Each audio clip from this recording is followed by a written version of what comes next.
1788년의 어느 추운 겨울이었습니다. 발트해의 차가운 바닷바람이 성벽을 때리는 항구 도시 단치히.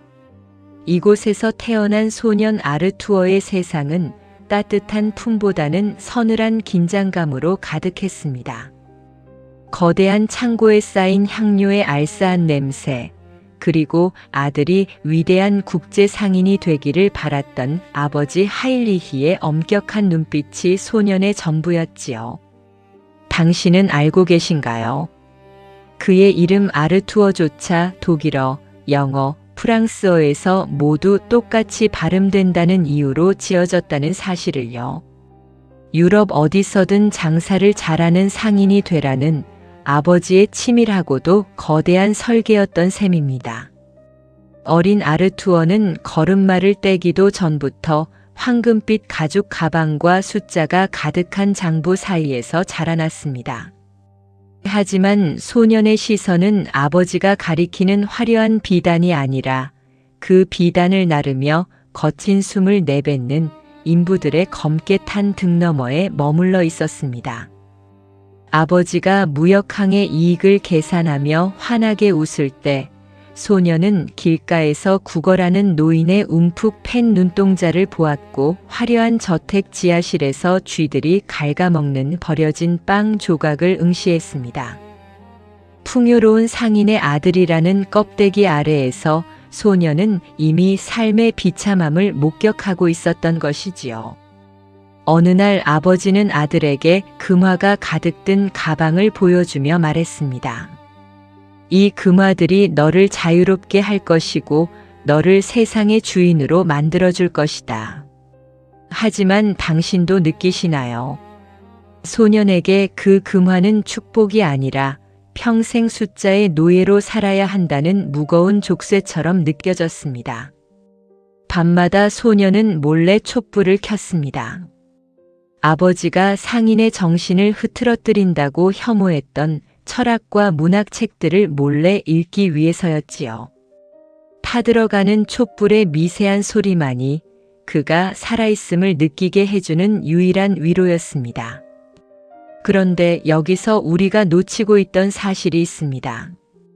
아버지는 아들을 포기하지 않았고 아주 매혹적인 제안을 하나 던집니다. 내가 상인이 되겠다고 약속만 한다면 지금 당장 유럽 전역을 여행시켜주마. 15살 소년에게 그것은 거절하기 힘든 유혹이었습니다. 아르투어는 자신의 진심을 잠시 접어두고 아버지의 기대에 순응하기로 합니다. 그렇게 떠난 여행길. 하지만 이 선택은 역설적으로 그를 철학의 길로 더 깊이 밀어넣는 계기가 됩니다. 여행지에서 그가 본 것은 찬란한 예술품이 아니었습니다. 어두운 감옥에서 들려오는 죄수들의 신음, 배 위에서 채찍을 맞으며 노를 젓는 노예들의 텅 빈 눈동자였습니다. 아버지는 아들이 세상의 넓음을 보길 바랐지만 아르투어는 세상이 얼마나 거대한 고통의 전시장인지를 확신하게 된 것이지요. 그는 일기에 이렇게 적었습니다. 세상은 인간이 만든 지옥이며 우리는 그 속에서 서로를 잡아먹으며 살아가는 가련한 존재들이다. 단치히로 돌아온 소년의 가슴 속에는 이제 상인이 되겠다는 기대가 한 조각도 남아있지 않았습니다. 아니, 오히려 세상에 대한 모든 낙관적인 기대를 스스로 내려놓기 시작했습니다. 숫자로 가득한 장부를 펼치면 그 뒤에서 고통받는 사람들의 얼굴이 아른거려 더 이상 펜을 들 수 없었습니다. 그는 창가에 앉아 떨어지는 빗방울을 보며 결심합니다. 설령 모든 유산을 포기하더라도 평생을 고독 속에서 보낸다 하더라도 이 고통의 정체가 무엇인지 밝혀내는 길을 가겠노라고 말입니다. 그것은 소년 쇼펜하우어가 맞이한 인생의 첫 번째 거대한 전환점이었습니다. 부유하고 존경받는 상인의 삶, 부모님의 인정을 받는 착한 아들이라는 그 모든 거칠애를 살을 깎아내다 비워내는 과정은 몹시도 고통스러웠을 겁니다. 하지만 당신도 아시지요. 기대를 비워낸 그 척박한 자리에서야 비로소 진짜 자기 자신이라는 씨앗이 싹틀 수 있다는 것을요. 단치히의 차가운 파도는 여전히 성벽을 때리고 있었지만 이제 소녀는 그 파도 소리를 두려움이 아닌 진실을 향한 울림으로 듣기 시작했습니다. 그의 손에는 이제 금화 가방 대신 낡은 철학책 한 권이 들려 있었고 그의 눈은 더 이상 돈의 가치가 아닌 인간 영혼의 깊은 심연을 향하고 있었습니다. 누군가의 기대를 만족시키기 위해 사는 삶은 결국 타인의 꿈속을 배회하는 유령과 같습니다. 그는 비로소 그 유령의 옷을 벗어 던지고 춥고 시린 광야로 나갈 준비를 마친 것입니다. 기대를 내려놓음으로써 시작된 이 고독한 여행은 훗날 그를 인류의 가장 정직한 스승으로 만들어줄 가장 위대한 시작이었습니다. 덜컹거리는 마차의 진동은 규칙적이었고 그 리듬에 맞춰 소년 아르투어의 몸은 힘없이 흔들리고 있었습니다. 당신도 혹시 그런 경험이 있으신가요? 큰 기대를 품고 떠난 길에서 오히려 예상치 못한 슬픔과 마주했던 그런 기억 말입니다. 15살 소년에게 허락된 이 화려한 유럽 대장정은 겉으로 보기엔 축복과도 같은 기회였습니다. 아버지는 아들이 세상의 찬란한 유산을 직접 보고 더 넓은 안목을 가진 성공한 상인이 되기를 기대했지요. 하지만 마차 창문으로 쏟아지는 눈부신 햇살과는 달리 소년의 눈동자는 자꾸만 그늘진 곳을 향했습니다. 네덜란드의 평온한 운하를 지나고 영국의 안개 자욱한 거리를 거쳐 프랑스의 자결하는 태양 아래에 이르기까지 소년은 세상이 아름다울 것이라는 그 마지막 남은 기대마저 하나씩 조용히 내려놓기 시작했습니다. 어느 비 내리는 오후였습니다. 런던의 지저분한 뒷골목에서 마차는 잠시 멈추어 섰습니다. 소년은 창가에 이마를 대고 밖을 내다보았지요. 그곳에는 산업혁명의 화려한 성과 대신 시커먼 연기를 뿜어내는 공장 옆에서 뼈만 남은 채 떨고 있는 아이들이 있었습니다. 넉마를 걸친 아이들은 진흙탕 속에 떨어진 빵 조각 하나를 줍기 위해 서로를 거칠게 밀치고 있었지요. 마차 안에 푹신한 가죽 시트와 따뜻한 외투가 주는 안락함이 갑자기 가시방석처럼 소년의 몸을 찔러왔습니다. 소년은 생각했습니다. 저 아이들도 나와 똑같이 태어나 살고 싶다는 간절한 마음을 품고 있을 텐데 왜 세상은 누구에게는 비단을 주고 누구에게는 굶주림을 주는가? 그 불공평함 뒤에 숨겨진 거대한 모순이 소년의 심장을 차갑게 짓눌렀습니다. 여행이 계속될수록 소년의 일기장은 관광지의 감상 대신 인간의 비참함에 대한 기록으로 채워졌습니다. 벨기에 전장에서 풍겨오는 시체들의 썩어가는 냄새, 가난한 농가에서 들려오는 노인의 갈에 끓는 소리, 그리고 부유한 귀족들이 나누는 그 공허한 웃음소리들. 아르투어는 깨달았습니다. 우리가 문명이라 부르고 예술이라 찬양하는 것들은 실상 인간의 근원적인 고통을 가리기 위해 덧칠해진 아주 얇은 화장막에 불과하다는 사실을 말이죠. 그는 마차 안에서 눈을 감고 귀를 막아보았지만 세상의 비명은 낮은 진동이 되어 소년의 뼛속까지 파고들었습니다. 이 고통의 정점을 찍은 결정적인 순간이 찾아옵니다. 프랑스 남부의 항구 도시 툴롱이었습니다. 지중해의 바다는 너무나 푸르고 평화로워 보였지만 그 바다 위를 떠다니는 갤리선 안은 지옥 그 자체였습니다. 아르투어는 그곳에서 쇠사슬에 묶인 채 노를 젓는 노예들을 목격했습니다. 그들은 뜨거운 햇볕 아래서 살가죽이 타들어가며 감독관의 채찍질 소리에 맞춰 기계적으로 몸을 움직이고 있었습니다. 그들의 눈에는 분노도 슬픔도 희망도 없었습니다. 오직 죽지 못해 숨을 쉬고 있다는 지독한 관성만이 남아 있었지요. 소녀는 그 자리에서 얼어붙은 듯 멈춰 섰습니다. 저들은 무엇을 위해 저토록 고통스러운 노지를 멈추지 않는가? 무엇이 저들을 저 비참한 삶의 끈에 매달려 있게 만드는가? 그 순간 소년의 내면에서 거대한 깨달음의 불꽃이 튀었습니다. 그것은 머리로 계산한 논리가 아니라 온몸으로 들이친 직관적인 떨림이었습니다.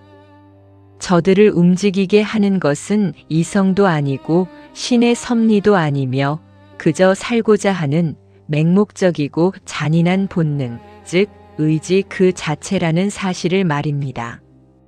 인간은 행복하기 위해 태어난 것이 아니라 단지 존재하기 위해, 그 존재를 유지하기 위해 끝없는 고통의 바퀴를 돌리고 있는 가련한 기계에 불과하다는 그 차가운 진실이 소년의 머릿속을 스쳤습니다. 세상이 선하고 아름답다는 기대는 그날 툴롱의 푸른 바닷속으로 영원히 가라앉아 버렸습니다. 마차는 다시 길을 떠났지만 이제 아르투어는 이전의 그 소년이 아니었습니다. 그는 창밖의 아름다운 풍경을 보면서도 그 이면의 고통을 함께 보는 눈을 갖게 되었습니다. 아버지가 건네주는 맛있는 음식과 부드러운 침구조차 누군가의 희생을 담보로 한 부채처럼 느껴졌지요. 소녀는 스스로에게 물었습니다. 이토록 고통스러운 세상에서 우리는 왜 계속 살아가야 하는가? 이 거대한 지옥에서 벗어날 길은 정녕 없는 것인가? 알프스의 험준한 고개를 넘던 어느 고요한 밤이었습니다. 소녀는 홀로 마차에서 내려 차가운 밤 공기를 마셨습니다. 저 멀리 깜빡이는 마을의 불빛들을 보며 그는 생각했습니다. 저곳의 사람들도 사랑을 하고 아이를 낳고 돈을 벌다가 결국은 늙어 죽어 가겠지. 이 모든 과정이 한편의 슬픈 연극처럼 보였습니다. 그때 소녀는 마음을 먹었습니다. 세상이 자신에게 대단한 행복을 줄 것이라는 기대를 완전히 비워내기로 말입니다. 그런데 참 이상하지요. 기대를 내려놓자 오히려 말할 수 없는 평온이 찾아왔습니다. 세상이 원래부터 고통스러운 곳이라는 사실을 인정하고 나니 작은 불행에 일일이 슬퍼할 이유가 사라진 것이지요. 집으로 돌아온 아르투어에게 어머니는 물었습니다. 얼마나 멋진 것들을 보고 왔니? 하지만 소녀는 대답 대신 입을 굳게 다물었습니다. 그가 본 것은 위대한 건축물이 아니라 인간의 영혼에 깊게 팬 상처들이었으니까요. 당신도 이제는 느끼실 겁니다. 세상은 결코 우리를 위해 준비된 낙원이 아니며 인생은 해결해야 할 문제가 아니라 그저 견뎌내야 할 과정이라는 그 서늘한 진실을 말입니다. 쇼펜하우어는 그날 밤 촛불 아래에서 자신의 미래를 보았습니다. 고독하겠지만 정직한 길 환멸을 통과하여 진정한 평온에 도달하는 길. 세상이 아름답지 않다는 사실을 온전히 받아들인 자만이 가질 수 있는 그 투명한 자유가 소년의 얼굴 위에 조용히 내려앉았습니다. 함부르크의 4월은 잔인하리만큼 습하고 어두웠습니다. 하늘은 늘 젖은 솜처럼 무겁게 내려앉아 있었고 엘베강에서 불어오는 강바람은 도시의 좁은 골목마다 축축한 한기를 몰아넣었지요. 당신도 혹시 인생의 가장 어두운 터널을 지날 때 그 공기의 차가움을 기억하시나요? 17살의 소년 아르투어는 그 차가운 도시의 한복판에서 아버지가 설계한 인생의 궤도를 묵묵히 걷고 있었습니다. 낮에는 상점에서 선적 서류를 정리하고 밤에는 숫자가 가득한 장부를 살피며 아버지가 바랐던 유능한 상인의 후계자가 되기 위해 애쓰고 있었지요. 하지만 그의 마음 한구석에는 늘 채워지지 않는 구멍이 있었습니다. 자신은 결코 이 삶에 어울리지 않는다는 그 서글픈 예감 말입니다. 그러던 어느 날이었습니다. 소년의 세계를 지탱하던 가장 거대한 기둥이 소리도 없이 무너져 내렸습니다. 평소 우울증에 시달리던 아버지가 집 근처 창고 다락방에서 싸늘한 시신으로 발견된 것이었지요. 아버지는 집안의 절대적인 규율이었고 소년이 넘어야 할 거대한 산인 동시에 자신을 지켜주던 유일한 울타리였습니다. 비보를 듣고 달려간 창고에는 퀴퀴한 곡물 냄새와 오래된 목재의 향기만이 가득했습니다. 아버지는 그 정적 속에서 홀로 생을 마감했습니다. 그것이 사고였는지 아니면 스스로 선택한 마지막 길이었는지는 아무도 알 수 없었지요. 하지만 한 가지 분명한 사실은 아버지가 그토록 소중히 여겼던 금화와 명예도 그의 고독한 죽음을 막아주지는 못했다는 점이었습니다. 아르투어는 아버지의 시신 앞에서 눈물을 흘리는 대신 지독한 정적 속에 몸을 던졌습니다. 그는 아버지의 차가운 손등을 만져보았습니다. 불과 며칠 전까지 자신에게 엄격한 훈계를 늘어놓던 그 손은 이제 아무런 힘도 의지도 없는 단단한 물질에 불과했습니다. 그 순간 소녀는 깨달았습니다. 인간이 평생을 바쳐 쌓아 올린 모든 업적과 부가 죽음이라는 거대한 침묵 앞에서는 얼마나 무기력한지를 말입니다. 부모라는 존재가 결코 영원한 울타리가 되어줄 수 없으며 인간은 결국 누구나 홀로 이 세상의 풍랑을 맞이해야 한다는 사실을 그는 가슴 깊이 뼈아프게 받아들였습니다. 장례를 치른 뒤 아르투어는 홀로 아버지의 서재에 들어갔습니다. 주인 잃은 책상 위에는 여전히 잉크가 채 마르지 않은 장부들이 놓여 있었지요. 그는 아버지의 의자에 깊숙이 몸을 묻고 눈을 감았습니다. 아버지는 무엇을 위해 그토록 치열하게 살았던 걸까요? 무엇을 위해 아들에게 상인이 되라고 그토록 강요했을까요? 아버지가 남긴 막대한 유산은 이제 소년의 차지가 되었지만 그 돈은 기쁨보다는 무거운 부채감을 안겨주었습니다. 그것은 아버지의 고단한 생애가 응축된 아픈 결정체였기 때문입니다.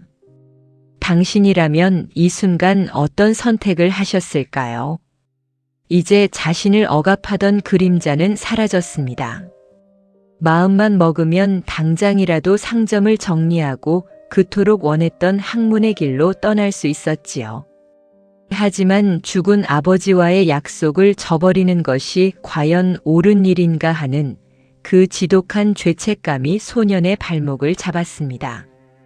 그는 어두운 서재에서 촛불 하나를 켜두고 자신의 내면과 대화를 나누기 시작했습니다. 책상 위에 놓인 라틴어 교본을 가만히 쓰다듬었지요. 상업 서적들 사이에 몰래 숨겨두고 읽던 그 책은 이제 그에게 구원의 빛처럼 다가왔습니다. 소녀는 생각했습니다. 내가 아버지의 뜻을 따라 상인으로 평생을 산다면 나는 아버지가 겪었던 그 공허한 고통을 똑같이 반복하게 될 뿐이다. 하지만 내가 진정으로 원하는 진리의 길을 간다면 나는 아버지의 죽음이 남긴 그 허무의 구멍을 의미 있는 사유로 채울 수 있을지도 모른다. 그는 비로소 부모의 기대라는 그 무거운 짐을 내려놓기로 결심했습니다. 그것은 아버지를 사랑하지 않아서가 아니었습니다. 오히려 아버지의 비극적인 삶을 통해 인생의 진짜 가치가 어디에 있는지를 배웠기 때문이었습니다. 결단을 내린 아르투어는 상업 수습 과정을 중단했습니다. 주변 사람들은 모두 미쳤다고 말했습니다. 그 막대한 재산을 굴릴 줄 아는 상인이 되어야지 왜 배고픈 학자의 길을 가려 하느냐고 비아냥거렸지요. 하지만 그는 흔들리지 않았습니다. 17살 남들보다 조금 늦은 시작이었지만 그의 집중력은 무서울 정도였습니다. 그는 새벽 4시면 어김없이 일어나 고전 문헌들을 탐독했습니다. 눈이 충혈될 때까지 공부하며 찬물로 세수를 하고 잠을 쫓았지요. 그는 공부하다 지칠 때면 창밖의 밤하늘을 보며 혼잣말을 중얼거렸습니다. 아버지, 저는 이제 당신이 주신 돈으로 당신이 가장 경멸했던 철학자가 되려 합니다. 하지만 이것만이 당신이 남긴 이 삶의 의미를 증명하는 유일한 길입니다. 그는 아버지가 남긴 유산을 자신의 학문적 자유를 지키기 위한 방패로 삼았습니다. 돈의 노예가 되는 대신 돈을 사용하여 시간의 주인이 되기로 한 것이지요. 이것이 쇼펜하우어가 인생에서 실천한 두 번째 위대한 내려놓음이었습니다. 당신에게도 혹시 버리지 못한 채 마음 한구석을 짓누르는 누군가의 기대나 낡은 약속이 있으신가요? 쇼펜하우어에게 아버지의 죽음은 슬픔인 동시에 인간 존재의 덧없음을 보여주는 가장 생생한 교과서였습니다. 부모라는 안락한 울타리는 사라졌고 이제 그 앞에는 끝을 알 수 없는 황량한 광야가 펼쳐져 있었습니다. 하지만 그는 두려워하지 않았습니다.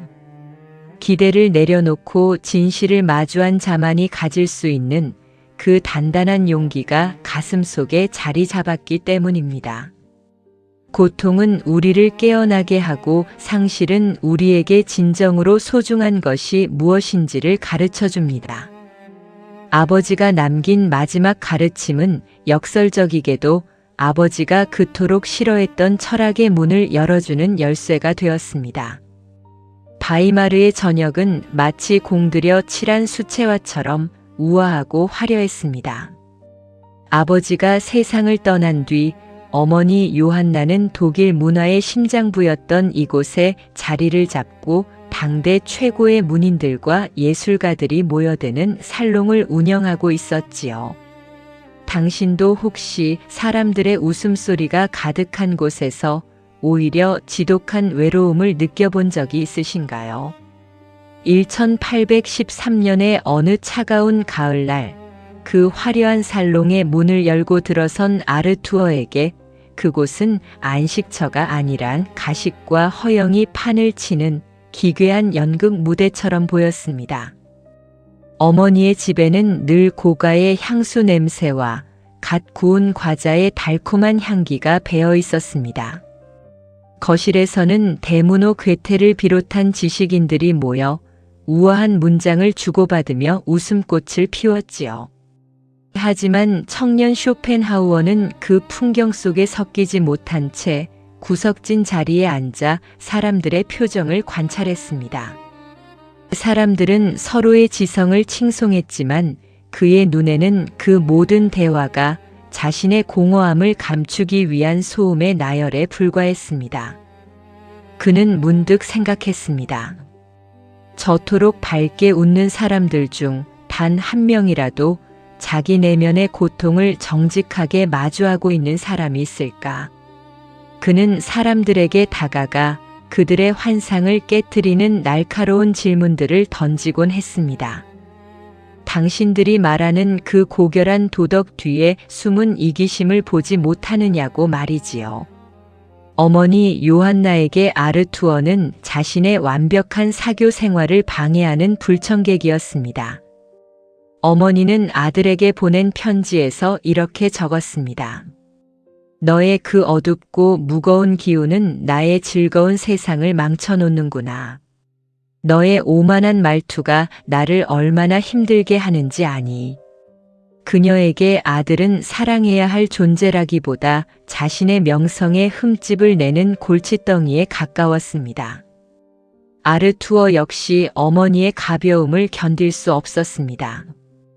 아버지가 죽은 지 얼마 되지 않아 화려한 드레스를 입고 웃음을 파는 어머니의 모습에서 그는 인간의 근원적인 배신감을 느꼈습니다. 그는 어머니의 화려한 미소 뒤에 숨겨진 차가운 욕망을 꿰뚫어 보았고, 그럴수록 자신의 마음을 더욱 굳게 닫아걸었습니다. 그런데 비바람치던 어느 저녁, 두 사람의 갈등은 마침내 돌이킬 수 없는 폭발을 맞이합니다. 서재에서 홀로 사색에 잠겨있던 아르투어와 손님들을 배웅하던 요한나 사이에 격렬한 언쟁이 오갔습니다. 아르투어는 어머니의 허영심을 비판했고, 요한나는 아들의 고약한 성격을 저주했습니다. 감정이 극에 달한 순간 어머니는 계단 위에 서 있던 아들을 밀쳐버리고 말았습니다. 아르투어는 차가운 대리석 바닥으로 굴러떨어졌습니다. 몸의 통증보다 그를 더 괴롭혔던 것은 자신을 낳아준 어머니로부터 완전하게 거부당했다는 지독한 소외감이었습니다. 그는 털고 일어나 옷에 묻은 먼지를 털어내며 차가운 목소리로 말했습니다. 어머니, 당신은 훗날 작가 요한나가 아니라 쇼펜하우어의 어머니로만 기억될 것입니다. 그것은 그가 어머니라는 존재에게 걸었던 마지막 기대를 내려놓으며 던진 가장 시린 선언이었습니다. 그날 밤 아르투어는 작은 짐가방 하나만을 챙겨 그 집을 나왔습니다. 뒤에서 문이 쾅 하고 닫히는 소리가 밤 공기를 갈랐습니다. 그 소리는 그가 타인에게 이해받고 사랑받으려 했던 모든 기대를 영원히 닫아버리는 종소리와 같았습니다. 그는 이후 24년 동안 어머니를 단 한 번도 만나지 않았습니다. 세상에서 가장 가까워야 할 혈육으로부터 버림받은 그는 비로소 세상에 홀로 서는 법을 배우기 시작했습니다. 그는 바이마르의 어두운 거리를 걸으며 생각했습니다. 만약 가장 가까운 이조차 나를 이해하지 못한다면 이 세상 그 누구도 나를 온전히 이해할 수 없으리라. 그렇다면 나는 이제 타인의 박수가 아니라 오직 내 내면의 진실만을 위해 살아가겠다. 그는 근처의 작고 남루한 하숙방으로 거처를 옮겼습니다. 화려한 살롱 대신 낡은 책상과 삐걱거리는 의자만이 그를 반겼지요. 하지만 그 좁고 고요한 방 안에서 그는 이전에 느껴보지 못한 기묘한 해방감을 맛보았습니다. 더 이상 어머니의 눈치를 볼 필요도 없었고, 사람들에게 잘 보이기 위해 가식적인 미소를 지을 필요도 없었습니다. 그는 일기에 이렇게 적었습니다. 인간은 오직 혼자 있을 때만 온전히 자기 자신일 수 있다. 고독을 사랑하지 않는 자는 자유를 사랑하지 않는 자와 같다. 당신은 고슴도치의 우화를 들어보셨나요? 추운 겨울날 고슴도치들은 온기를 나누기 위해 서로에게 다가가지만 서로의 가시에 찔려 다시 멀어지게 됩니다. 너무 가까우면 아프고 너무 멀면 추운 그 운명적인 거리감. 쇼펜하우어는 인간 역시 서로의 공허함을 채우기 위해 타인을 찾지만 결국 서로에게 상처만을 남기는 존재라고 보았습니다. 그는 차라리 스스로의 내면에 지혜의 불을 지피고 홀로 따뜻해지는 편이 낫다는 결론에 도달했습니다. 타인에게 거는 기대를 내려놓을수록 그의 생각은 더욱 맑아졌고 문장은 더욱 단단해졌습니다. 어머니와의 결별은 그에게 지울 수 없는 상처를 남겼지만 역설적으로 그 상처는 그를 위대한 철학자로 만드는 비옥한 토양이 되었습니다. 사랑받으려는 욕망을 내려놓자 비로소 세상을 있는 그대로 바라볼 수 있는 투명한 눈이 생겨난 것이지요. 1814년 쇼펜하우어는 예술과 정적이 흐르는 도시 드레스덴에 자리를 잡았습니다. 엘베강의 부드러운 물줄기가 도시를 감싸고 고풍스러운 석조 건물들이 강물의 그림자를 드리우는 그곳에서 그는 인생에서 가장 창조적이고도 고독한 4년을 보내게 됩니다. 당시 그의 나이 26에서 30살 무렵 인생의 가장 찬란한 시기를 그는 강변이 내려다 보이는 작은 하숙방에서 보냈습니다. 방 안에는 낡은 책상 하나와 침대, 그리고 벽면을 가득 채운 책들 뿐이었지만 그 좁은 공간은 곧 우주의 비밀이 풀리는 거대한 실험실이 되었습니다. 밤하늘의 별을 보며 진리를 갈구하던 당신의 젊은 날처럼 그도 그곳에서 홀로 세상의 민낯을 마주하고 있었던 것이지요. 드레스덴의 아침은 차가운 공기와 함께 시작되었습니다. 쇼펜하우어는 매일 아침 일정한 시간에 일어나 아주 진한 커피를 직접 내려 마셨습니다. 검은 액체가 잔에 담길 때 번지는 쌉싸름한 향기는 그의 정신을 맑게 깨워주었지요. 그는 기펜을 다듬고 잉크병의 뚜껑을 열었습니다. 창밖으로는 엘베강 위로 피어오르는 물안개가 보였고 멀리서 성당의 종소리가 은은하게 울려 퍼졌습니다. 그는 그 정적 속에서 자신의 내면을 아주 깊숙이 파고들기 시작했습니다. 그가 쓰고자 했던 것은 단순한 책이 아니었습니다. 인간과 세계의 본질을 단 하나의 원리로 설명하려는 거대한 도전, 바로 의지와 표상으로서의 세계라는 필생의 역작을 집필하고 있었던 것입니다. 당시 유럽은 이성의 힘을 굳게 믿었습니다. 인간의 합리적인 사고가 세상을 더 나은 곳으로 만들 것이라는 아주 밝고 따뜻한 낙관주의가 지배적이었지요. 하지만 쇼펜하우어는 드레스덴의 어두운 방 안에서 그 거대한 기대를 하나씩 내려놓기 시작했습니다. 그는 이성이 세상을 지배한다는 것은 착각에 불과하다고 생각했습니다. 밤새도록 타오르다 심지만 남은 촛불처럼 인간의 이성은 그저 우리 내면 깊숙한 곳에서 요동치는 거대한 무언가를 아주 잠시 비춰주는 작은 불빛일 뿐이라는 사실을 깨달은 것입니다. 그는 집필 도중 펜을 놓고 가만히 자신의 몸을 관찰했습니다. 심장은 내가 명령하지 않아도 뛰고 상처는 내가 생각하지 않아도 아뭅니다. 이 근원적인 생명력, 무엇인가를 끝없이 갈구하고 살아남으려 발버둥치는 이 맹목적인 힘을 그는 의지라고 불렀습니다. 이 의지는 논리도 없고 목적도 없으며 그저 존재하기 위해 존재할 뿐입니다. 쇼펜하우어는 이 발견 앞에서 깊은 탄식을 내뱉었습니다. 인간이 이성적인 존재라는 기대를 내려놓자 비로소 세상의 진짜 모습이 보였던 것이지요. 세상은 질서정연한 낙원이 아니라 거대한 의지가 스스로를 먹어치우며 유지되는 끔찍하고도 장엄한 투기장이었습니다. 그런데 여기서 우리가 놓치고 있던 사실이 있습니다. 우리는 왜 무언가를 끊임없이 원하며 살아가는 것일까요? 왜 갈증은 채워지지 않고 욕망은 충족되는 순간 무료함으로 변해버리는 것일까요? 쇼펜하우어는 원고지 위로 고통스러운 문장들을 채워나가며 답했습니다. 그것은 우리를 조종하는 의지가 결코 만족을 모르는 괴물이기 때문이라고 말이지요. 그는 인간의 이성이 이 거대한 의지를 통제할 수 있다는 오만을 버렸습니다. 오히려 이성은 의지가 시키는 대로 구실을 만들어내고 합리화하는 아주 가련한 하인에 불과하다는 사실을 정직하게 기록했습니다. 드레스덴의 미술관을 산책할 때도 그의 사유는 멈추지 않았습니다. 그는 라파엘로의 성모상 앞에 서서 아주 긴 시간을 보내곤 했습니다.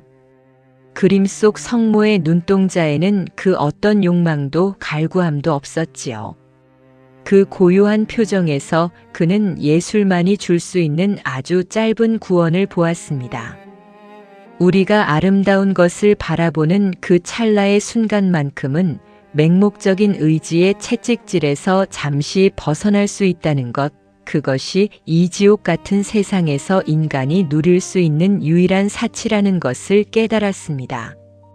하지만 그 구원조차 잠시일 뿐, 미술관 문을 나서는 순간 다시금 욕망의 바람이 불어올 것임을 그는 잘 알고 있었습니다. 인간이 세상을 바꿀 수 있고 역사가 진보하며 끝내는 행복에 도달할 것이라는 그 화려한 기대를 그는 아주 차갑게 식혀버렸습니다. 기대를 내려놓고 보니 남은 것은 지독한 허무였지만 그 허무를 정면으로 응시하는 자만이 얻을 수 있는 기묘한 평온이 그의 가슴 속에 깃들었습니다. 집필 4년째 되던 해 마침내 마지막 마침표를 찍었습니다. 그는 창문을 열었습니다. 새벽녘 엘베강 위로 푸르스름한 빛이 번지고 있었습니다. 그는 이제 더 이상 세상이 좋아지기를 기대하지 않았습니다. 인간이 갑자기 이성적인 존재가 되어 평화를 이룩할 것이라는 꿈도 꾸지 않았지요. 하지만 역설적이게도 그는 행복했습니다. 진실을 알지 못한 채 맹목적으로 끌려가는 노예가 아니라 자신의 비극적인 운명을 뚜렷이 응시할 수 있는 관찰자가 되었기 때문입니다. 그는 완성된 원고를 출판사로 보내며 이렇게 썼습니다. 이 책은 한 시대의 유행이 아니라 영원히 인류의 곁에 남을 진리다. 세상은 여전히 화려한 낙관론에 열광하고 있었지만 기대를 모두 비워낸 그에게 대중의 무관심은 더 이상 상처가 되지 못했습니다. 당신도 가끔은 세상이 내 마음 같지 않아 속상하실 때가 있지요. 그럴 때 쇼펜하우어의 이 차가운 진리를 떠올려 보세요. 인간은 결코 욕망의 굴레에서 완전히 벗어날 수 없지만 그 굴레를 인식하는 것만으로도 고통의 무게는 조금 가벼워집니다. 이성이 세상을 바꿀 수는 없어도 적어도 나 자신을 속이지 않게는 해줍니다. 기대를 비워낸 자리에 들어선 것은 차가운 진리였고 그 진리는 역설적으로 그를 가장 자유롭게 만들어 주었습니다. 1820년의 베를린은 거대한 지성의 전장이었습니다. 프로이센의 심장부였던 베를린 대학교에는 당대 독일 철학의 정점으로 군림하던 게오르크 빌헬름 프리드리히 헤겔이 있었지요. 그의 강의실은 늘 수백 명의 학생으로 인산인해를 이루었고 그가 내뱉는 난해한 문장들은 곧 국가의 정신이자 시대의 진리로 받들어졌습니다. 바로 그 시기에 32살의 쇼펜하우어가 드레스덴에서의 정적을 깨고 베를린에 입성했습니다.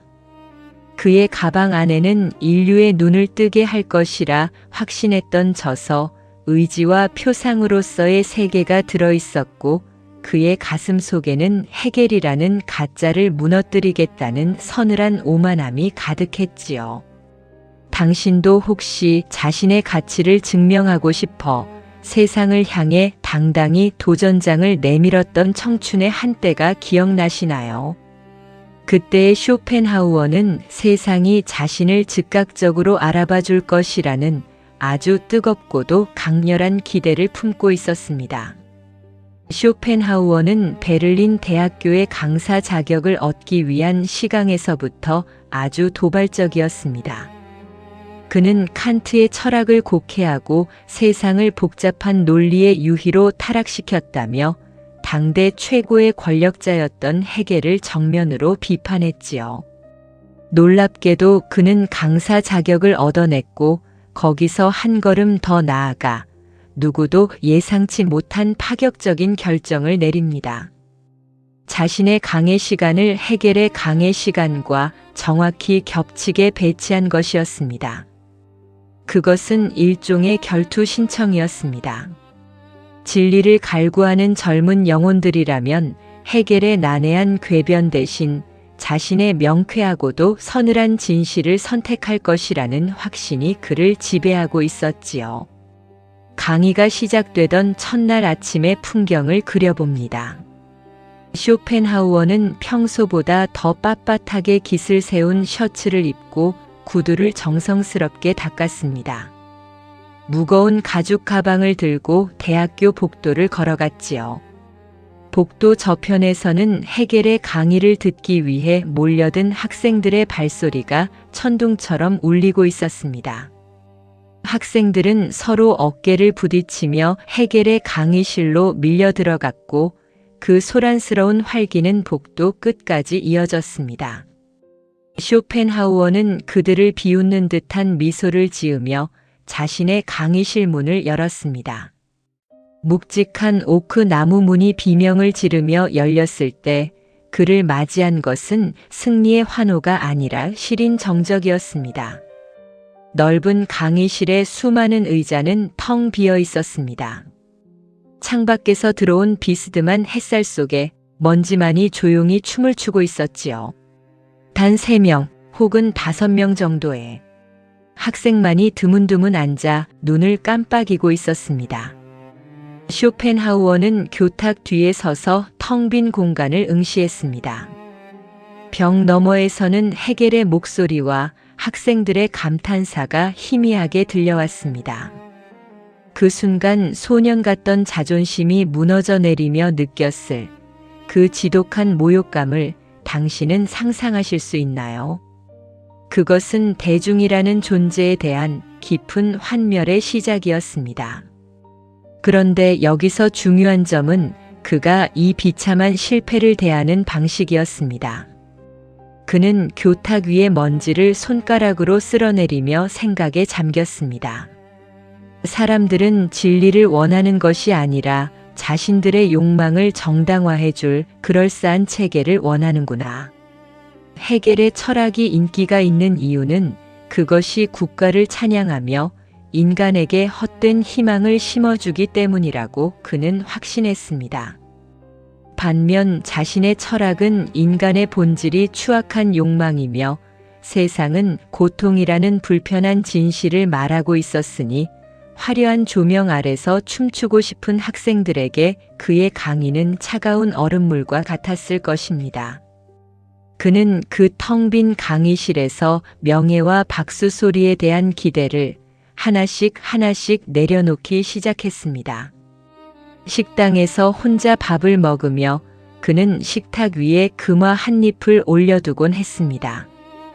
옆자리 교수들이 단 한 번이라도 고상한 철학 대화를 나누면 이 돈을 기부하겠노라며 혼자만의 내기를 걸었지요. 하지만 그의 주머니 속 금화가 누군가에게 건네지는 일은 결코 없었습니다. 세상은 그의 기대보다 훨씬 더 속물적이었고 그럴수록 그는 더욱더 자신의 내면이라는 요새 안으로 숨어들었습니다. 명성에 대한 갈망이 사그라든 자리에는 누구에게도 휘둘리지 않는 단단한 자존감이 뿌리를 내리기 시작했습니다. 그는 깨달았습니다. 진정한 철학자는 시대의 아들이 아니라 시대를 앞서가는 이방인이어야 한다는 사실을 말이지요. 그는 일기에 이렇게 적었습니다. 나의 책은 현재를 위해 쓰인 것이 아니라 미래의 인류를 위해 쓰였다.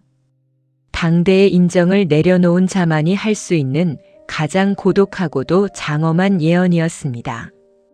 결국 베를린 대학교에서의 강의는 폐강이라는 수모를 겪으며 중단되었습니다. 거대한 벽 앞에서 청년 쇼펜하우어는 완전히 무너진 것처럼 보였습니다. 하지만 그 무너짐은 오히려 그를 더 자유롭게 만들었습니다. 그는 이제 더 이상 교수 타이틀을 달고 진리를 가르치려 애쓰지 않기로 했습니다.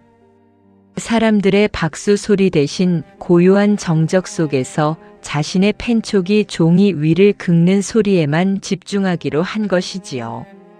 타인의 인정이라는 마약 같은 기대를 끊어내자 비로소 자신의 사유가 온전히 자신의 것이 되는 경험을 한 것입니다. 당대의 명성은 뜬구름과 같아서 바람이 불면 사라지지만 고독하게 벼려낸 진리는 바위에 새겨진 글자처럼 영원할 것임을 그는 알고 있었습니다. 텅 빈 강의실에서 그가 마주했던 그 적막은 공포가 아니라 비로소 그가 온전히 자기 자신으로 돌아올 수 있게 해준 축복의 시간이었습니다. 명성에 대한 기대를 내려놓는 것은 살을 베어내는 듯한 아픔이었지만 그 아픔을 통과한 뒤에 찾아온 것은 그 무엇으로도 흔들 수 없는 정신의 평화였습니다. 당신도 혹시 지금 누군가에게 인정받지 못해 마음을 졸이고 계신가요? 그렇다면 쇼펜하우어의 텅 빈 강의실을 떠올려 보십시오. 세상의 박수가 들리지 않는 그 순간이 어쩌면 당신이 가장 당신다워질 수 있는 위대한 결단의 순간일지도 모릅니다. 기대를 내려놓는다는 것은 체념이 아니라 더 큰 가치를 향해 자신을 던지는 행위임을 잊지 마세요. 당신의 밤이 타인의 시선에서 벗어나 오직 당신만의 빛으로 가득하기를 진심으로 바랍니다. 1833년 베를린의 시끄러운 소음과 콜레라의 공포를 피해 쇼펜하우어가 마지막으로 자리를 잡은 곳은 상업의 도시 프랑크푸르트였습니다. 그는 이곳에서 남은 여생의 절반에 가까운 27년을 보냈지요. 하지만 당신도 짐작하시겠지만 그는 이 도시의 화려한 파티나 역동적인 경제 활동에는 전혀 관심이 없었습니다. 그에게 프랑크푸르트는 그저 자신의 소중한 고독을 안전하게 지켜줄 수 있는 단단하고 거대한 요새와 같았지요. 그는 마인강 근처의 아늑한 아파트에 자리를 잡고 죽는 날까지 시계 태엽처럼 정확하고 규칙적인 일상을 반복하기 시작했습니다. 그것은 인생에서 어떤 특별하고 거대한 사건이 자신을 갑자기 행복하게 해줄 것이라는 그 마지막 기대를 완전하게 내려놓은 자만이 선택할 수 있는 성스러운 습관이었습니다. 그의 아침은 오전 8시 집사가 깨워주는 조용한 소리와 함께 시작되었습니다. 쇼펜하우어는 침대에서 일어나 가장 먼저 아주 진한 블랙커피를 직접 끓였습니다. 원두를 가는 서걱거리는 소리와 코끝을 찌르는 진한 향기는 그가 하루를 시작하며 마주하는 첫 번째 평온이었지요. 그는 커피를 마시며 오전 내내 지필과 독서에만 몰두했습니다. 그의 서재에는 칸트의 초상화와 동양의 지혜를 상징하는 부처의 조각상이 나란히 놓여 있었지요. 그 정적 속에서 그는 외부 세계와의 연결을 완전히 차단했습니다. 그에게 오전의 시간은 마음속 욕망의 파도가 잠잠해지고 오직 맑은 정신만이 빛나는 신성한 시간이었습니다. 그는 더 이상 자신의 책이 당장 베스트셀러가 되기를 꿈꾸지 않았습니다. 그저 오늘 하루 자신이 발견한 진리를 한 문장 더 정교하게 다듬을 수 있다는 사실에 깊이 만족했지요. 오후 1시가 되면 그는 지팡이를 들고 밖으로 나갔습니다. 그가 향하는 곳은 늘 똑같은 근처 호텔의 식당이었습니다. 그는 늘 구석진 고정석에 앉아 홀로 식사를 했지요. 식탁 위에는 그가 베를린 시절부터 가지고 다녔던 금화 한 잎이 놓여 있었습니다. 사람들은 그 금화가 대체 무엇인지 궁금해했지만 그는 그저 묵묵히 고기를 썰고 와인을 마실 뿐이었습니다. 그는 주변 테이블에서 들려오는 사람들의 대화에 가만히 귀를 기울였습니다. 하지만 그 대화들은 대개 날씨나 주식, 혹은 타인에 대한 험담으로 가득했지요. 그는 그 소음들을 들으며 인간이 얼마나 공허한 욕망에 사로잡혀 있는지를 다시금 확인했습니다. 식사를 마칠 때마다 그는 금화를 다시 주머니에 넣으며 생각했습니다. 오늘도 역시 이 금화를 기부할 만큼 고결한 대화를 나누는 사람을 만나지 못했구나. 하지만 그는 전혀 실망하지 않았습니다. 이미 타인에 대한 기대를 내려놓았기에 그 사실은 오히려 자신의 고독이 옳았음을 증명해주는 안도감으로 다가왔으니까요. 식사 후에는 쇼펜하우어 인생에서 가장 중요한 일과인 산책이 시작되었습니다. 그의 곁에는 언제나 하얀색 푸들인 아트만이 함께했습니다. 아트만이라는 이름은 우주의 근원적인 자아를 뜻하는 아주 깊은 의미를 담고 있었지요. 그는 이 작은 생명체와 함께 마인 강변을 따라 걷고 또 걸었습니다.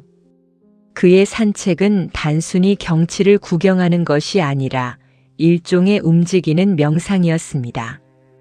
그는 아트만의 경쾌한 발걸음을 보며 인간의 복잡한 가식보다 동물의 정직한 의지가 훨씬 더 고귀하다고 느꼈습니다. 길가에 핀 이름 모를 꽃들을 보며 저 꽃들도 나처럼 살고 싶다는 간절한 마음 하나로 이 척박한 땅을 뚫고 올라왔겠구나 생각하며 미소 지었지요. 그런데 여기서 우리가 꼭 짚어봐야 할 사실이 있습니다. 우리는 늘 행복해지기 위해 특별한 일이나 행운을 기다리곤 하지요. 하지만 쇼펜하우어는 전혀 다른 이야기를 합니다. 그는 산책로에서 마주치는 사람들과 눈을 맞추지 않았습니다. 사람들은 그를 괴팍한 노인이라 부르며 피했지만 그는 오히려 그 소외를 즐겼지요. 그는 일기에 이렇게 적었습니다. 행복이란 고통이 없는 상태를 말한다. 사람들은 행복을 찾기 위해 자극적인 즐거움을 쫓지만 그것은 갈증을 해소하기 위해 바닷물을 마시는 것과 같다고 말입니다. 진정한 평온은 아무 일도 일어나지 않는 평범한 일상의 반복 속에서 내면의 요동이 잠잠해질 때 찾아온다는 것을 그는 이미 알고 있었습니다. 산책을 마치고 돌아온 저녁, 그는 플루트를 연주했습니다. 플루트의 맑은 선율이 좁은 거실을 채울 때 그는 자신이 육체를 가진 인간이라는 사실조차 잊어버리곤 했습니다. 음악은 그에게 지상에서 누릴 수 있는 가장 순수한 형태의 안식을 선사했지요. 그는 이 시기에 자신의 철학을 완성하는 책들을 집필하며 행복에 대한 기대를 버리는 법을 아주 상세하게 설명했습니다. 우리는 건강하고 적당한 자산이 있고 명료한 지성이 있다면 그것으로 충분하다. 그 이상의 것을 바라는 것은 스스로 고통의 덫으로 걸어 들어가는 일이다. 그는 자신이 말한 대로 화려한 파티 대신 서재의 정적을 선택했고 권력자들과 친분을 맺는 대신 반려견과의 우정을 선택했습니다. 그의 일상은 지루할 정도로 규칙적이었습니다. 누군가에게는 감옥 같은 반복이었겠지만 쇼펜하우어에게 그 규칙은 외부의 자극으로부터 자신을 지켜주는 아주 단단한 갑옷이었습니다. 우리가 불행한 이유는 자꾸만 내일은 오늘보다 더 특별한 일이 생기기를 기대하기 때문이지요. 하지만 삶의 본질은 어제와 같은 오늘을 정성스럽게 살아내는 데 있습니다. 그는 특별한 행운이 행복을 가져다 줄 것이라는 기대를 완전히 내려놓은 뒤에야 비로소 창가에 비치는 오후의 햇살 한 조각에서도 무한한 기쁨을 느낄 수 있게 되었습니다. 프랑크푸르트의 은둔자로 살아가며 그는 세상에 대해 더 이상 화를 내지도 실망하지도 않게 되었습니다.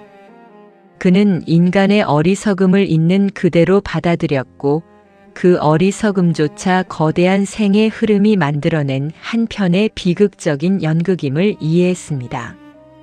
당신도 이제는 느끼실 겁니다. 인생이라는 무대에서 주인공이 되어 박수를 받는 것보다 관객석 맨 뒷줄에 앉아 연극 전체를 조용히 관망하는 것이 훨씬 더 고귀하고 평온한 삶이라는 사실을 말이지요.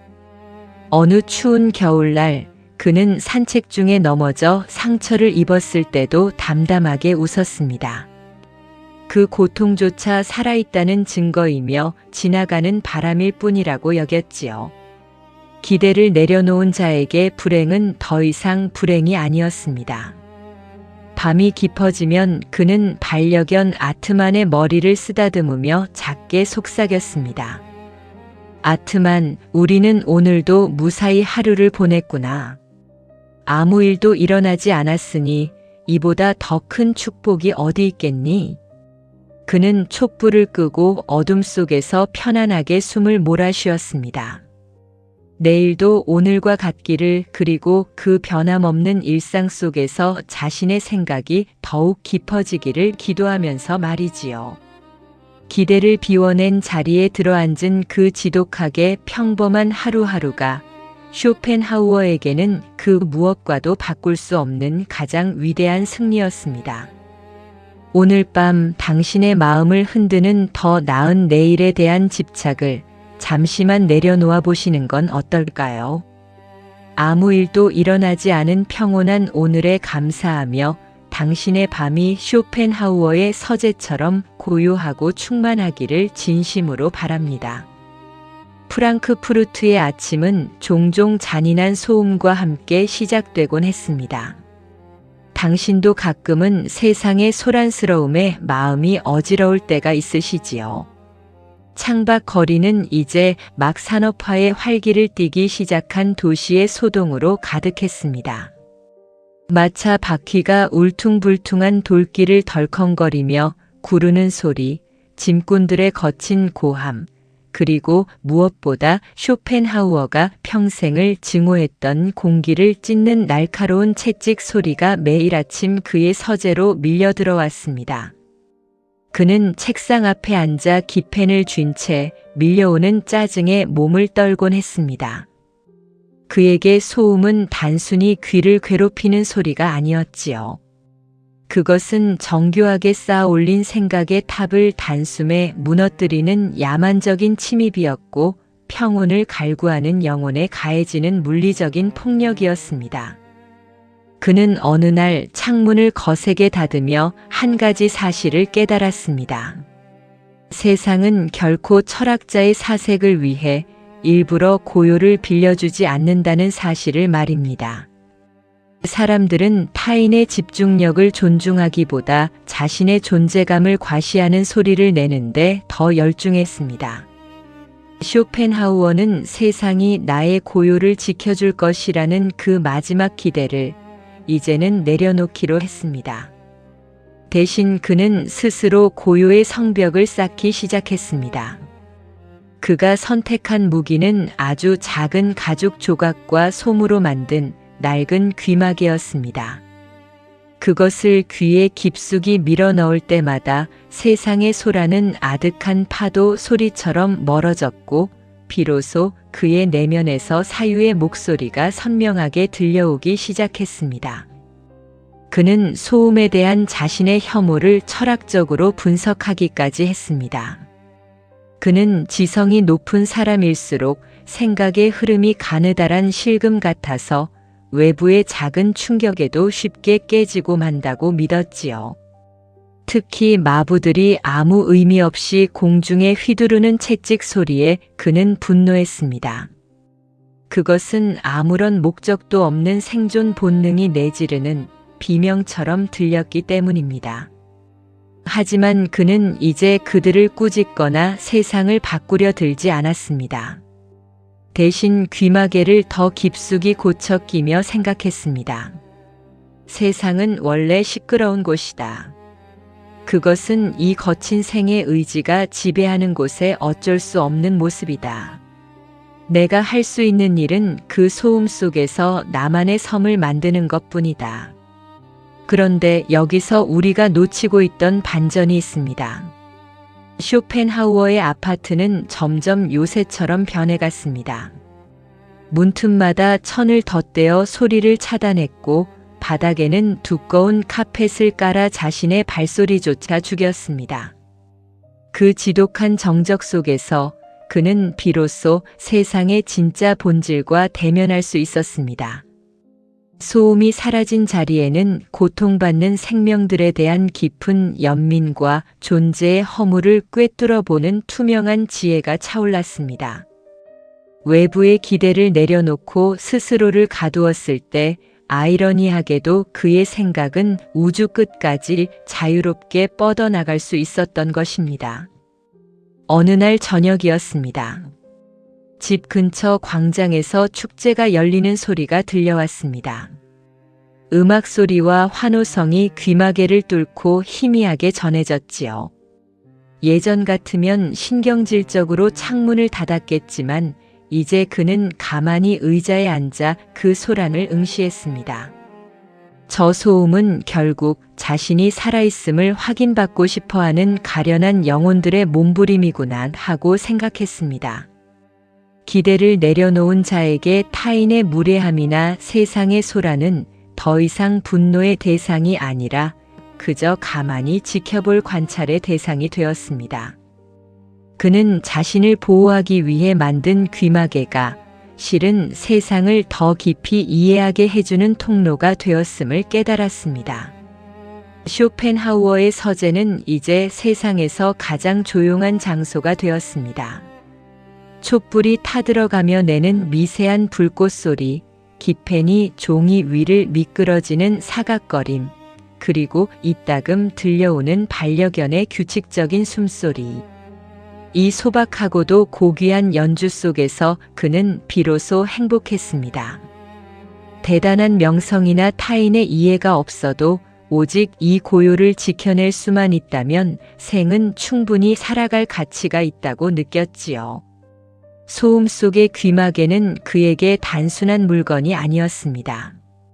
그것은 세상의 유행에 귀를 닫고 오직 내면에서 들려오는 진실의 소리에만 집중하겠다는 결연한 선언이었습니다. 그는 세상을 향해 조용히 하라고 소리치는 대신 자신이 먼저 고요해지는 법을 선택한 것입니다. 밤이 깊어지자 거리의 소음도 하나둘 잦아들었습니다. 당신도 창밖의 어두운 풍경을 한번 바라보시겠어요? 잠든 도시는 낮의 사나움을 잊고 참으로 평온해 보입니다. 쇼펜하우어는 이제 알고 있었습니다.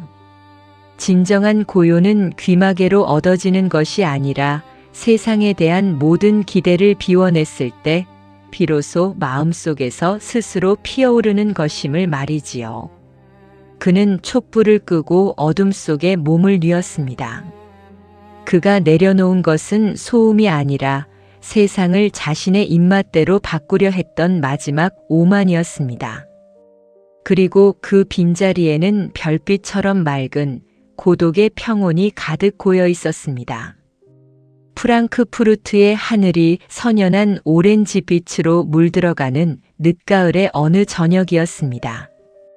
예순을 훌쩍 넘긴 쇼펜하우어는 창가에 놓인 낡은 안락 의자에 깊숙이 몸을 묻고 있었습니다. 서재 구석에는 먼지가 뽀얗게 앉은 수많은 책이 침묵하고 있었고 방 안에는 그가 늘 즐기던 진한 커피 향이 낮게 깔려 있었지요. 당신도 혹시 평생을 바쳐 노력한 일이 세상의 외면을 받을 때 그 시린 마음을 홀로 달래보신 적이 있으신가요? 노년의 쇼펜하우어는 이제 더 이상 우체부의 발소리에 가슴을 졸이지 않았습니다. 자신의 책이 나올 때마다 무관심에 상처받았던 그 젊은 날의 욕망은 이제 다 타버린 장작처럼 재만 남은 상태였지요. 그는 그저 고독이라는 익숙한 친구와 함께 조용히 저물어가는 법을 배우고 있었습니다. 그런데 참으로 얄궂은 것이 우리네 운명인가 봅니다. 평생을 바친 철학이 세상의 외면을 받고 그가 쓸쓸히 강단에서 내려온 지 수십 년이 지난 지금에야 세상이 뒤늦게 그를 부르기 시작한 것이지요. 1851년 그는 마지막 정수를 담은 소품집을 세상에 내놓았습니다. 사실 그는 이 책에 대해서도 아무런 기대를 하지 않았습니다. 그저 평생의 생각을 정리한다는 마음으로 출판사에 원고를 넘기며 아무런 돈도 받지 않기로 했을 정도였으니까요. 세상을 향해 무언가를 증명하겠다는 뜨거운 열망을 완전히 내려놓은 채 그는 그저 자기 자신에게 말하듯 덤덤히 글을 써내려갔습니다. 하지만 당신도 아시나요? 우리가 기대를 비워내자마자 기적 같은 일이 벌어지곤 한다는 것을요. 그의 글이 유럽 전역으로 퍼지기 시작하더니 이름 없던 프랑크푸르트의 은둔자는 하루아침에 당대 가장 주목받는 철학자가 되었습니다. 우체통에는 매일같이 낯선 이들의 편지가 산더미처럼 쌓였고 그의 집 앞에는 위대한 철학자의 얼굴을 한 번이라도 보고 싶어하는 젊은이들이 구름처럼 모여들었지요. 세상은 이제 그를 삶의 진실을 꿰뚫어 본 예언자라 칭송하며 열광하기 시작했습니다. 쇼펜하우어는 자신의 이름이 신문에 대문짝만하게 실린 것을 보며 입가에 묘한 미소를 지었습니다. 그는 돋보기를 들어 기사들을 꼼꼼히 읽어보았지만 예전처럼 가슴이 벅차오르거나 흥분되지는 않았습니다. 그는 곁에 잠든 반려견의 머리를 쓰다듬으며 작게 의조렸지요. 명성이라는 것은 겨울에 피는 꽃과 같아서 정작 그것이 필요할 때는 보이지 않다가 이제 다 늙어 필요 없게 되니 만발하는구나. 그는 인정받고 싶었던 마음을 내려놓은 뒤에야 찾아온 이 명성이 실은 얼마나 더덥고 가벼운 것인지를 누구보다 잘 알고 있었습니다. 식당에 나갈 때마다 사람들의 시선이 쏟아졌지만 그는 여전히 구석진 자리에 앉아 묵묵히 혼자만의 식사를 즐겼습니다. 사람들의 찬사가 늘어날수록 그는 오히려 더욱 깊은 고독의 요새 속으로 들어갔습니다. 명성이란 타인이 나에 대해 가지는 상상일 뿐 나의 본질은 조금도 변하지 않았다는 사실을 잊지 않았던 것이지요. 그는 자신을 찬양하는 자들에게 다정하게 굴기보다 평소처럼 날카로운 독설을 던지며 그들의 환상을 깨뜨리곤 했습니다. 진정한 평온은 박수 소리 속에서 자라는 것이 아니라 오직 차가운 정적 속에서만 빛을 발한다는 것을 이미 뼈저리게 알고 있었기 때문입니다. 어느 날 오후 한 젊은 학생이 그를 찾아와 물었습니다. 이제 온 세상이 당신을 존경하는데 행복하지 않으십니까? 쇼펜하우어는 창밖의 노을을 바라보며 천천히 대답했습니다. 젊은이, 명성은 배불리 먹은 뒤에 나오는 트림과 같은 것이라네. 그것이 나의 배고픔을 달래주지는 못하지. 나는 이미 혼자 있는 법을 배웠고 세상의 박수 소리보다 내 안의 정적을 사랑하게 되었다네. 그에게 이제 명성은 즐겨야 할 대상이 아니라 자신의 평온을 방해하는 번거로운 짐에 가까웠습니다. 기대를 내려놓고 나니 세상이 그에게 모든 것을 주려 했지만 그는 이미 그 모든 것 없이도 충분히 행복한 상태에 도달해 있었던 것입니다. 당신도 이제는 느끼실 겁니다. 우리가 그토록 원하는 명예나 평판이라는 것은 결국 타인의 머릿속에 존재하는 하찮은 먼지 같은 것이라는 사실을 말이지요. 쇼펜하우어는 그 먼지를 털어내고 오직 자신의 내면이라는 단단한 바위 위에 서기로 했습니다. 밤이 깊어지자 그는 책상 위에 놓인 수많은 펠레터를 한쪽으로 밀어두고 조용히 눈을 감았습니다. 밖에서는 여전히 그의 이름을 연호하는 소리가 들리는 듯 했지만 그의 방 안은 지독하리만큼 고요했습니다. 그는 그 고요 속에서 비로소 진정한 평화를 느꼈습니다. 세상의 모든 기대를 비워내고 인정받고 싶다는 마지막 욕구마저 노을빛 속에 던져버린 뒤에야 도달한 그 평온. 그것이 다 늙어버린 그의 노년을 그 무엇보다 따뜻하게 감싸 안아주고 있었습니다. 당신의 마음을 무겁게 하는 타인의 시선이나 평가가 있다면 쇼펜하우어처럼 그 기대를 툭 내려놓아 보시는 건 어떨까요? 세상이 당신을 알아주든 알아주지 않든 당신 스스로가 당신의 가장 좋은 친구가 되어줄 때 가장 깊고 단단한 평화가 찾아올 것입니다. 비가 부슬부슬 내리는 프랑크푸르트의 어느 오후였습니다. 창가에 부딪히는 빗방울 소리는 일정한 리듬을 만들며 늙은 철학자의 서재를 더욱 깊은 정적으로 몰아넣었지요. 당신도 비 오는 날이면 찻잔 속에서 피어오르는 연기를 보며 지나온 삶의 굴곡들을 가만히 떠올려 보시나요? 쇼펜하우어는 이제 인생의 황혼기에 접어들어 세상을 향한 투쟁을 멈추었지만 여전히 그의 마음속에는 고통스러운 생의 의지라는 거대한 파도가 소용돌이치고 있었지요. 그는 생각했습니다. 이 끝없는 갈증과 고통의 바다를 건너가기 위해 우리에게 주어진 도구는 과연 무엇일까? 그는 서재 한 구석에 놓인 낡은 플루트와 창밖에서 비를 맞으며 지나가는 가련한 사람들을 번갈아 보았습니다. 그리고 마침내 인생이라는 거친 바다를 건너게 해줄 두 개의 튼튼한 뗏목을 발견했습니다. 바로 예술과 동정심이라는 이름의 뗏목이었지요. 그는 먼저 플루트를 들어 조심스럽게 입술에 가져다 대었습니다. 서늘한 금속의 감촉이 전해지고 숨을 불어넣자 맑고 투명한 선율이 방 안의 공기를 갈랐습니다. 쇼펜하우어는 음악을 연주하는 순간만큼은 자신이 누구인지, 무엇을 원하는지, 심지어 어떤 아픔을 겪고 있는지조차 잊어버리곤 했습니다. 이것을 그는 순수한 인식의 상태라고 불렀지요. 우리가 아름다운 음악에 완전히 몰입하거나 위대한 예술 작품을 넋을 잃고 바라볼 때 우리는 더 이상 욕망의 노예가 아니라 세상을 비추는 맑은 거울과 같은 존재가 됩니다.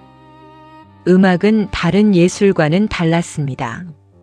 그림이나 조각이 세상의 겉모습을 흉내낸다면 음악은 우리 내면의 가장 깊은 곳에서 요동치는 그 생명의 박동 자체를 표현하기 때문입니다.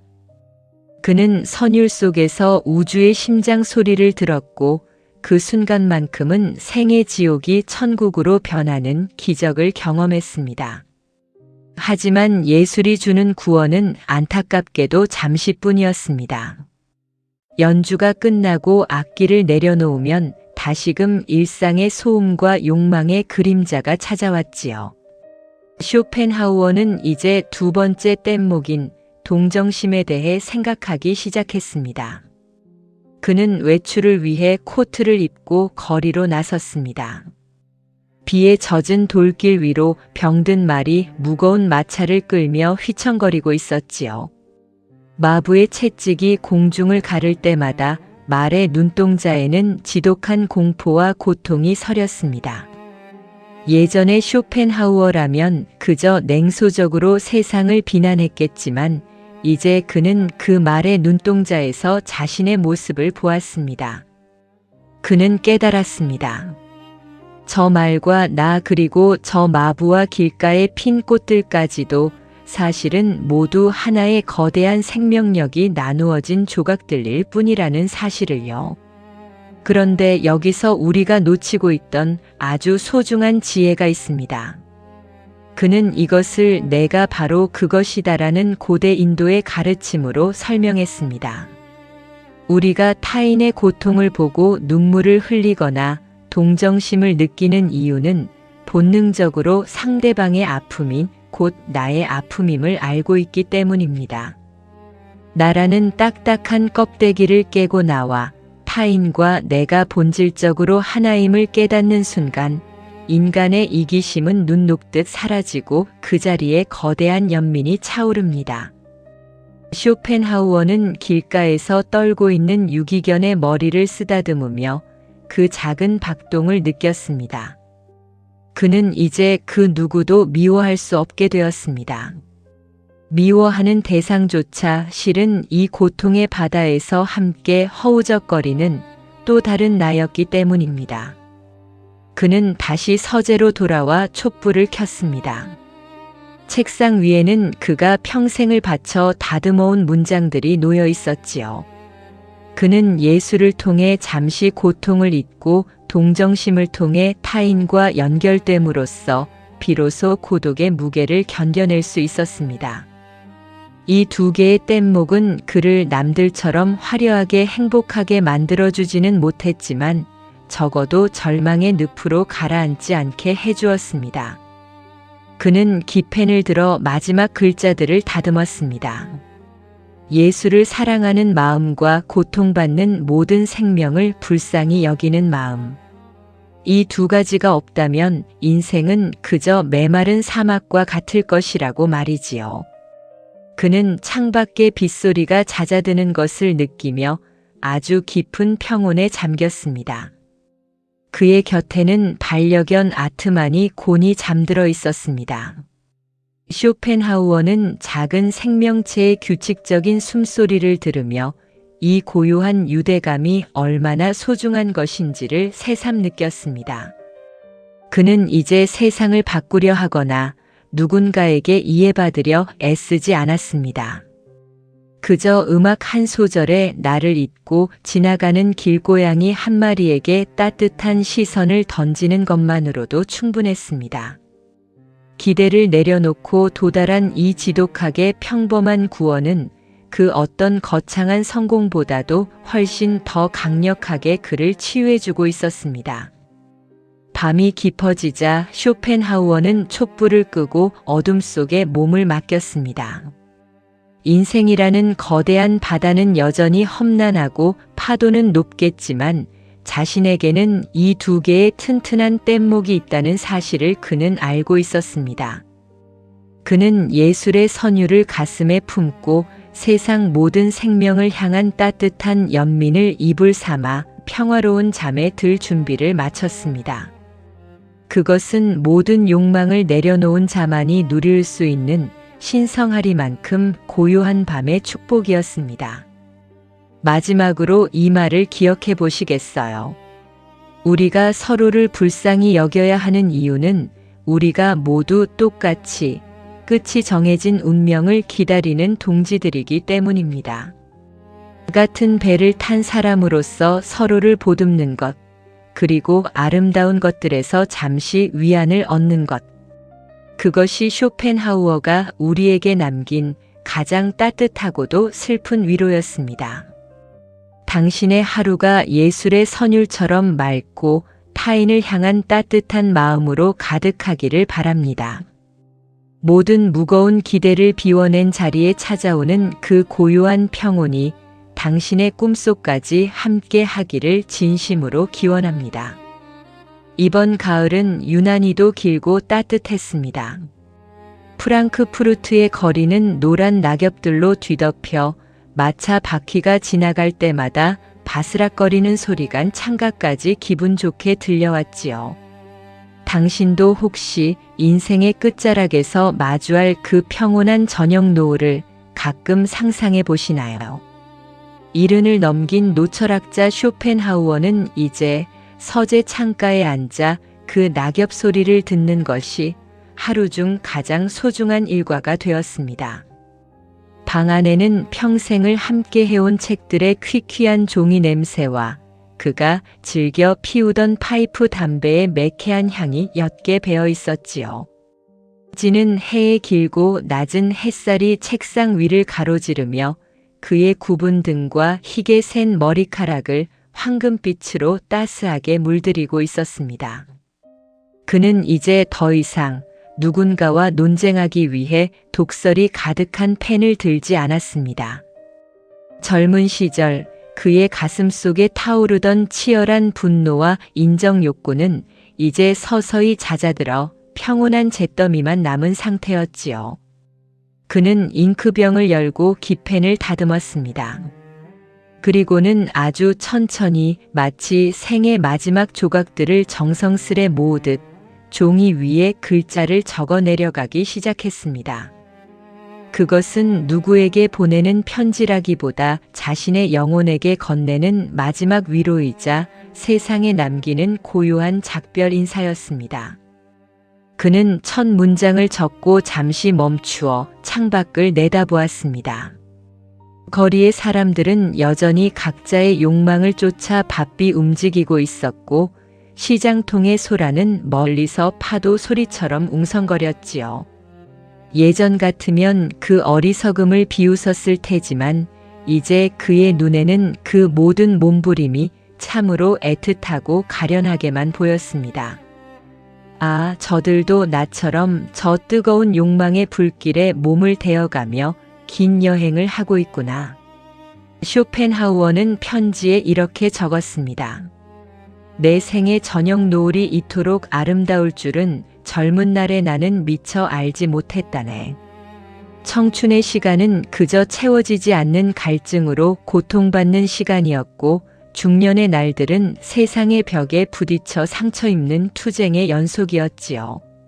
하지만 모든 기대를 내려놓고 욕망의 불꽃이 잦아든 지금에야 나는 비로소 투명한 정적 속에 앉아 사물의 진짜 얼굴을 마주하고 있네. 그는 펜을 내려놓고 자신의 앙상한 손등을 어루만졌습니다. 주름진 피부 아래로 흐르는 핏줄은 이제 느릿하게 뛰고 있었지만 그 어느 때보다 삶의 본질과 가깝게 닿아 있다는 느낌을 받았지요. 그것은 무언가를 더 가지려는 마음이 아니라 그저 존재하는 것만으로 충분하다는 존재의 깊은 기쁨이었습니다. 그런데 참으로 놀라운 사실이 있습니다. 그를 평생 괴롭혔던 그 아픈 기억들이 이 노을빛 아래서는 전혀 다른 모습으로 다가온 것이지요. 자신을 몰라주던 베를린의 텅 빈 강의실, 평생을 등지고 살았던 어머니의 차가운 뒷모습, 그리고 상인의 길을 강요했던 아버지의 엄격한 눈빛들. 예전에는 그 기억들이 가슴 아픈 가시처럼 남아 있었지만 이제 그 가시들은 모두 둥글게 마모되어 보석처럼 빛나고 있었습니다. 그 아픔들이 있었기에 고독이라는 보물을 발견할 수 있었고 그 외로움이 있었기에 인간 영혼의 심연을 들여다보는 철학의 등불을 켤 수 있었다는 사실을 그는 이제 온전히 받아들였습니다. 미움도 원망도 억울함도 이제는 저녁 노을 속으로 흩어지는 연기처럼 가벼워졌지요. 그는 다시 펜을 들어 적었습니다. 우리는 인생이라는 무대에서 각자의 역할을 충실히 연기하지만 막이 내릴 때쯤 깨닫게 된다네. 우리가 그토록 집착했던 배역이나 명성, 재물은 모두 빌려온 옷에 불과했다는 것을. 진정으로 남는 것은 우리가 그 무대 위에서 얼마나 정직하게 고독을 마주했는가, 그리고 타인의 고통을 얼마나 따뜻하게 연민했는가 하는 것뿐입니다. 곁에서 낮잠을 자는 반려견의 규칙적인 숨소리는 그 어떤 철학책보다 깊은 깨달음을 주었습니다. 아무것도 기대하지 않고 아무것도 후회하지 않으며 오직 지금 이 순간의 공기를 호흡하는 것. 그것이 바로 생이 우리에게 주는 가장 큰 선물임을 말이죠. 쇼펜하우어는 이제 죽음이라는 주제를 아주 담담하게 대면했습니다. 그에게 죽음은 공포가 아니라 오랫동안 입고 있었던 낡은 외투를 벗고 영원한 안식으로 들어가는 문처럼 느껴졌지요. 파도가 바다로 돌아가듯 그는 그렇게 자신의 근원으로 돌아갈 준비를 마쳤습니다. 그는 자신의 묘비의 이름 외에는 아무것도 적지 말라고 당부했습니다. 세상에 남길 업적이나 칭송 따위는 이미 그에게 아무런 의미가 없었기 때문입니다. 오직 자신이 남긴 생각의 흔적들이 누군가의 고독한 밤에 작은 등불이 되어줄 수 있다면 그것으로 충분했습니다. 당신도 이제는 느끼실 겁니다. 인생에서 가장 위대한 지혜는 무언가를 더 채우는 것이 아니라 하나씩 비워내고 내려놓는 과정이라는 것을 말이지요. 기대를 버릴 때 평화가 찾아오고 욕망을 비울 때 비로소 진리가 얼굴을 내민다는 것을 그는 이른 해가 넘는 세월을 통해 온몸으로 증명해냈습니다. 어둠이 짙어지자 그는 천천히 일어나 침대로 향했습니다. 그의 발걸음은 가벼웠고 마음은 호수처럼 잔잔했습니다. 그는 침대에 누워 천장을 바라보며 마지막으로 나직하게 중얼거렸습니다. 아, 참으로 고마운 삶이었다. 이토록 고통스러웠기에 나는 비로소 평온의 진짜 맛을 알게 되었구나. 그는 자신의 생애라는 긴 문장의 끝에 찍힐 마침표를 기다리며 평화롭게 눈을 감았습니다. 욕망의 불꽃이 완전히 꺼진 자리에는 이제 영원히 사그라지지 않을 평온의 빛만이 가득 고여 있었습니다. 쇼펜하우어는 그렇게 모든 것을 내려놓음으로써 비로소 세상에서 가장 부유한 자가 되었습니다. 당신의 마음을 짓누르는 마지막 미련이 있다면 그의 마지막 편지 위에 함께 얹어 내려놓아 보시는 건 어떨까요? 비워진 그 자리에 별빛처럼 맑은 평화가 깃들기를 진심으로 바랍니다. 어느 고요한 아침이었습니다. 프랑크푸르트의 공기는 이미 서늘한 가을의 기운을 가득 머금고 있었고 창밖의 마인강은 이른 새벽의 안개에 쌓여 조용히 흐르고 있었지요. 당신도 가끔은 아무도 깨지 않은 새벽에 홀로 일어나 창문을 열고 차가운 공기를 마셔본 적이 있으신가요? 62의 나이에 이곳에 정착했던 노철학자는 어느덧 72의 백발 노인이 되어 있었습니다. 그는 평소와 다름없이 오전 8시에 눈을 떴습니다. 침대에서 일어나 창문을 열자 상쾌하고도 차가운 바람이 방 안으로 밀려들어와 그의 마지막 잠을 깨워주었지요. 그는 아주 깊은 숨을 들이마셨습니다. 폐부 깊숙이 들어오는 그 신선한 공기는 마치 그의 긴 생애에 마지막으로 허락된 순수한 축복처럼 느껴졌습니다.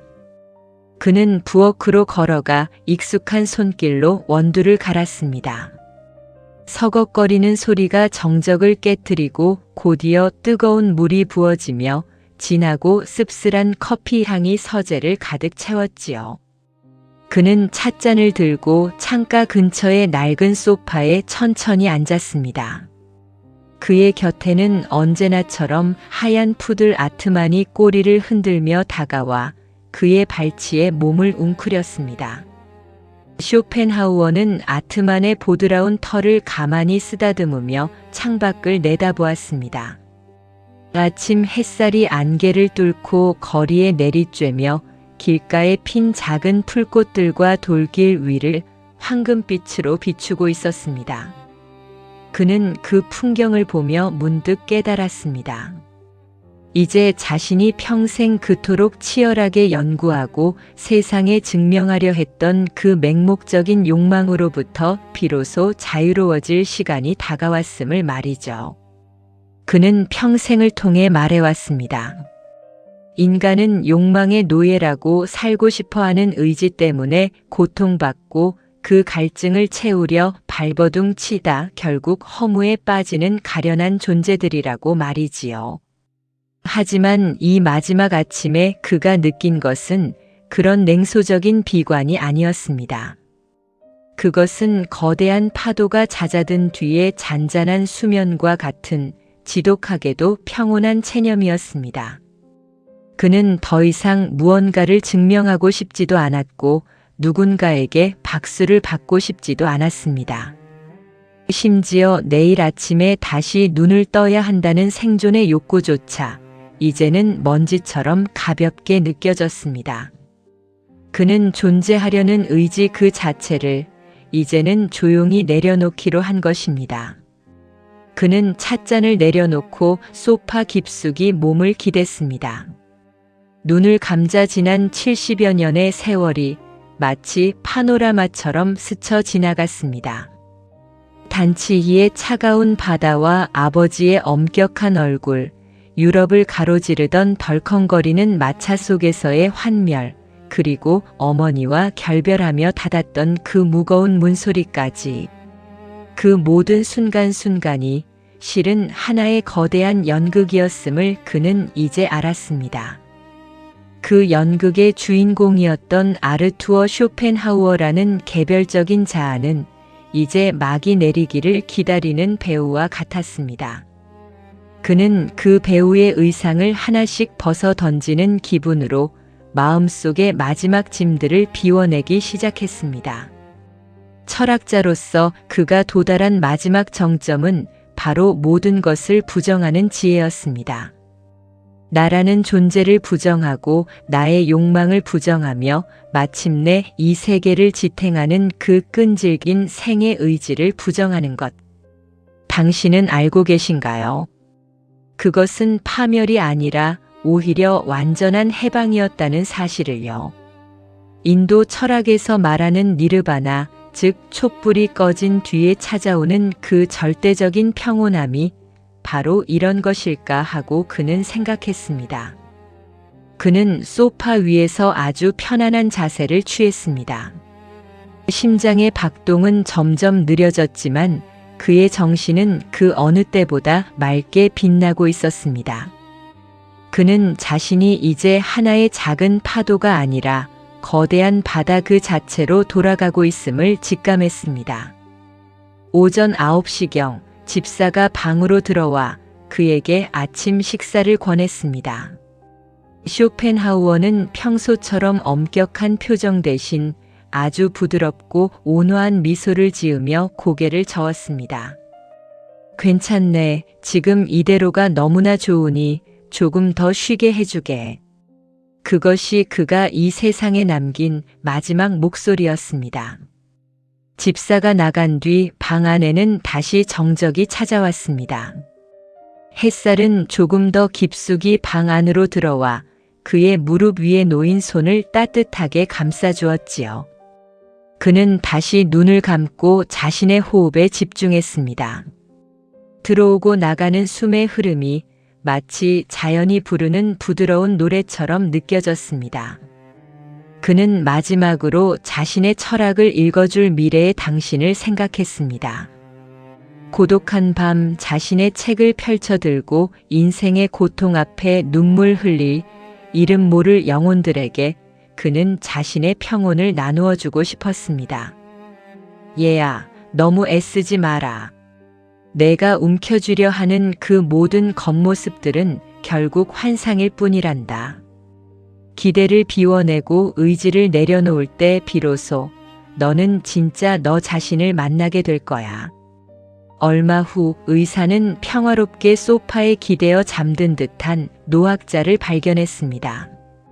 그의 표정은 고통이나 두려움이라고는 전혀 찾아볼 수 없는 마치 아주 달콤한 꿈을 꾸고 있는 어린아이처럼 평온했습니다. 그는 억지로 생을 붙잡으려 하지 않았고 그렇다고 생을 증오하며 떠나지도 않았습니다. 그는 그저 올 때가 되어 왔고 갈 때가 되어 떠나는 계절처럼 그렇게 자연스럽게 정적 속으로 걸어 들어갔습니다. 사인인 심장마비는 그저 껍데기의 멈춤일 뿐 후대의 사람들은 그가 욕망을 완전히 다스려 스스로 평온에 도달한 것이라고 말하기도 합니다. 그의 묘비에는 오직 이름만이 새겨졌습니다. 생년월일도 그가 얻었던 수많은 명예로운 수식어들도 모두 깨끗이 지워졌지요.